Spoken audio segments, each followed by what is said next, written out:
Good afternoon, everyone. Thank you once again to all of you and to judges for giving me this opportunity to present this debate competition today. I'll start off with this topic, which is the cost of following best practices is more than benefit it delivers. And I'm actually favoring this point at this time.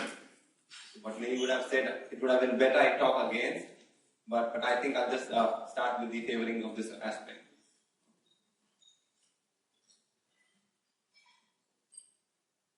Best practices really don't deliver the benefit which customers want.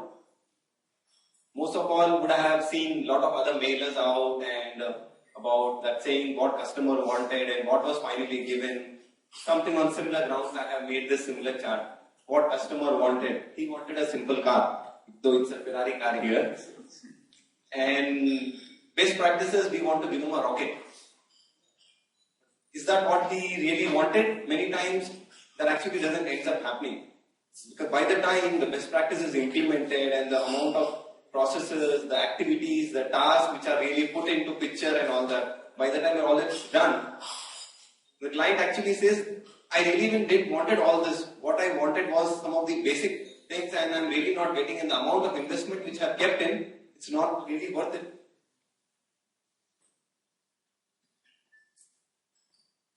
Best practices in many of the failed projects, actually it has seen that it has increased from all the three important aspects: cost, time, and also from scope perspective. Things keep adding on, keeps changing in the amount of investment which has gone in from all the three aspects. So I'm just not saying cost, while my topic is focusing around cost, but I'm saying it is also impacting all the other three areas as well. Some of these beautiful words we keep hearing. ITIL consists of 10 processes, ITIL conformant solution, we are following the ITIL standards. These are some of the gyans as a service management consultant which we preach, that we have so many things, good things in best practices and all that. But most of us would actually agree and would know that how much of ITIL V3 which was implemented, and end of the day, what is really business using? Business is using only incident problem change. Some guys would actually go to next level, and apart from SLM definitely, will go to next level where they will be using availability and little bit of capacity. Configuration management is still not getting used, and multiple other areas where we see actually it's not getting benefited, but in the rush of implementing this best practices, organizations are kind of pushing the organization so hard and cost is included, but it's not really giving them the value which they really wanted. Before I start off with my argument, so that was from the summary point of view. So keeping these aspects in mind, I feel this is actually right now looking true. Just during the tea break, I was having a discussion with the gentleman from UK. He's a very senior consultant in UK and doing a lot of IT implementation. This is a similar point which he was bringing. Organizations, a lot of consultants are coming, pushing them, let's implement these best practices and all that. But is that what really they want? Their companies are very explicitly saying, I'm not really looking for a best practice. I'm really looking for the solution for my pain areas. So please provide me that rather than pushing me towards going for a best practice and try to give me everything. So with this, I would like to conclude on the summary aspect, and I'll hand it over to Ashish. Thank you. Let's begin by talking about what exactly is best practice. Ladies and gentlemen, hello again. I'm going to be talking against solution. I think best practices definitely help an organization. Best practices are generally accepted, informally standardized techniques, methods, and processes that have proven themselves.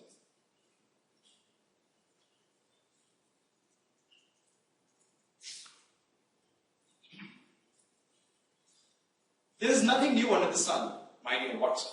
Arthur Conan Doyle says, Sherlock Holmes. If you look at the way we do things, there's often a lot of repetition in the way business processes exist across companies. My point here is going to focus on certain areas. My first question is, where do we apply best practices? And I did some research on it myself, with some thinking. The typical areas where organizations tend to look for and adopt best practices These typically support functions, maintenance activities, operational or routine activities. As the examples pointed out by Vijay also indicated, some of these are things which every organization has to deal with. Where we don't see best practices being adopted a lot are the places where a lot of cutting edge innovation happens, where you're basically trying to differentiate yourself from the customer. That seems to indicate that maybe best practices are not so important. But then I came across this graph, which basically constitutes my first argument. I'm basically jumping into my arguments with this picture. This is a Capel News data 2006. It is a study which has the data beginning from 1950 and also has a predicted value in 2025. It says that approximately 70% of the workforce involved in IT is essentially involved in maintenance and support activities. So the whole point of having repetitive activities being done on a routine basis and adopting best practices to do them again and again probably will make sense. Because if I am able to contribute to the better working of 70% of my workforce, I will be able to make sure that these people have enough time available to do something else which is different, which is innovative, which is unique to this organization. My whole point here is that best practices eventually help an organization move forward, help an organization innovate. And if you don't have those best practices, you cannot even think about doing all those things. Let me give you an example, and I'll stick to the ITSM space for a while, since Vijay is also from the same area. When we talk about people doing a simple job like receiving a service request and taking a call. Now, if I were to do the same thing in one organization, and I want to start the process from scratch in another organization, how different will it be? There might be some slight differences which can be tweaked when you have a best practice borrowed from another company. But those differences will be small enough to be reviewed and refined when it is implemented in my company. On the other hand, if I decide to reinvent the wheel and reanalyze everything which I receive as a service request or a call on a daily basis, something which has already been done across the industry, I think I might be wasting my time. And that is why I say that when 70% of the IT organizations are basically involved in doing routine maintenance, upkeep of existing systems, I think I should be focusing on best practices to make sure that the repetitive work is definitely reduced. By the way, this data is very interesting. You notice somewhere around the 1990s, we crossed the cusp of becoming more maintenance-oriented than development-oriented. As the number of software systems in the world increase, this number has changed. The second argument. It reduces the cost and risk of adoption of a process, especially for a low maturity organization. I made this point in my earlier debate also, but I'm kind of revisiting it. Indian IT companies, and this is again from SAI CMMI adoption trends, Indian IT companies are among the early adopters of CMMI certification, and almost all the top 200 IT firms are of a higher maturity level. I want to go back on this point again and give you an idea about how exactly did CMMI come about, or the process awareness in IT companies in India come about. I'm sure a lot of people here are so much more senior than me and can have a better view of this. But a long time ago, one of the first companies to offshore things to India was GE.